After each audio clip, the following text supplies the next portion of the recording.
Well, Ben and Jen, Greg Klaus has spent most of his career at Yale New Haven Hospital working in the emergency room and at the trauma center. And it's because of all those years as a medical professional, all that experience, that he's often been inspired to put himself in some of the most harsh and chaotic environments to help, this time in Ukraine. He's not treating patients, though. He's not on the front lines, but even so, he was able to get a sense of what Ukrainians are living day in and day out. Last October, missiles struck a Ukrainian apartment building. Explosions hit a playground near a hospital in Kyiv. While the images seemed a world away to the average American, to Greg Klaus, a nurse from Middletown, they were uncomfortably close to where he had been working just hours before. Some of the nurses this was never part of what their basic training as a nurse was. So they are sponging up as much as they can. He was one nurse in a large group of medical instructors standing before a classroom of Ukrainian nurses, interpreter by his side, sharing knowledge through experience on how to treat patients in their most critical state. A nurse who ordinarily may not work in a pre-hospital environment or in an emergency room is now suddenly taking care of run-of-the-mill trauma, so to speak, or actually war wounds. Running towards action, running to help out has been something Greg's used to. He's treated patients after events like Hurricane Katrina or pandemic response across the U.S. But this trip was different. A nursing colleague of mine called me one day in early August and said, "I just sent you an email. You should check this out. You might find this interesting." Along with other healthcare workers from the U.S., Greg has been volunteering with the International Medical Corps in partnership with Harvard Humanitarian Initiative. And between a trip in October and another in December, he spent 4 weeks total teaching in one of the most dangerous regions in the world, like in Dnipro, a town that was hit with one of the worst civilian attacks in Ukraine since the war began a year ago. Back in October, it was almost business as usual. But you know, when an air raid siren went, everybody went undercover, as they were supposed to. Almost business as usual. Just days after his crew left Dnipro, October 10th, the city came under attack. They struck Kyiv, they struck Dnipro, they struck other places. But for that particular week that we were there, for Dnipro, there wasn't much activity. The mission on his 2 trips? Teach the fundamentals of trauma care so nurses, whatever their experience or specialty, could provide care during war and save lives.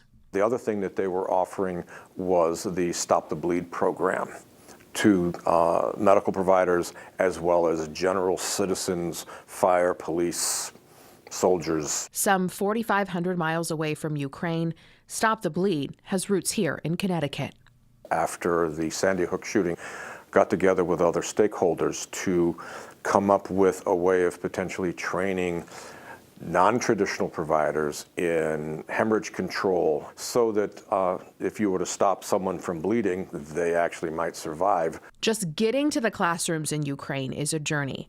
Greg first arrived in Poland, then walked across the Ukrainian border. We all witnessed fathers and husbands bringing their family to the control point, kissing them goodbye, saying, "I'll see you later." To watch that happen was pretty sobering. 2 days in, during his December trip to Zaporizhia, the in-person course was cut short. The security manager saying we all needed to get to the shelter now. And literally as we got onto the floor of the garage, we heard 2 large explosions. I remember looking at him going, all right, the building's not shaking, so how far away was that?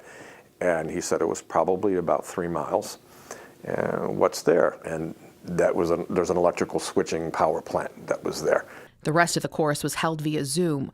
While the American instructors were pulled out of Zaporizhia, the local nurses obviously had to stay. Just by watching the students on the screen, you'd see them flinch or you'd see them looking over their shoulders. So they were still living it, and that's an important thing to understand that, I was there for 2 weeks. Those folks are living it every day. Greg wants to make it clear, while he did spend weeks there experiencing what Ukrainians are experiencing, the good and the bad, he left.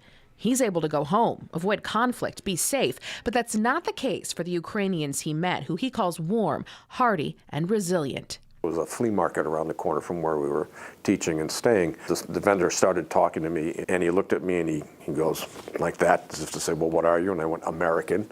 And I couldn't get out of the bear hug fast enough. This was Greg's first time in Eastern Europe, and he says when peace is restored, he wants to go back.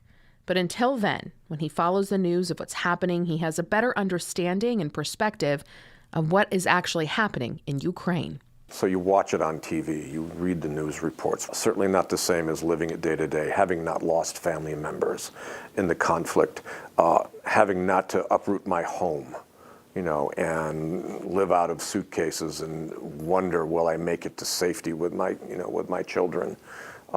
Certainly it's a very sobering experience.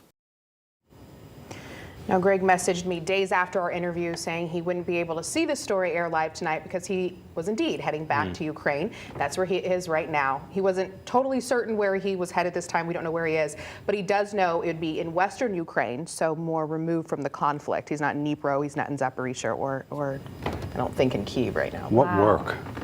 I know. And the It's pretty institutional knowledge that he has. From spending decades, like nearly 40 years in New Haven and working in trauma centers and aside about the Stop the Bleed program, I got chills when he told me, wait, Stop the Bleed started here in Connecticut. Yeah, I didn't know that. And he said that already physicians that are teaching that course in Ukraine are hearing back from their students saying, we're saving lives right now in the field because of Stop the Bleed. And the training he learned here in Connecticut works a world away, which is unbelievable. Yeah. Very Through a translator. Yeah. Incredibly Critical. impactful work. Yeah. And I'm glad you were able to highlight what he's doing. Yeah. And we wish him the very best over there. Yeah, I can't now. wait to hear back from him when he Yeah, gets back safely. Sure. Yeah. All right, Thank you, Sarah. Thank you. Thanks for sharing it.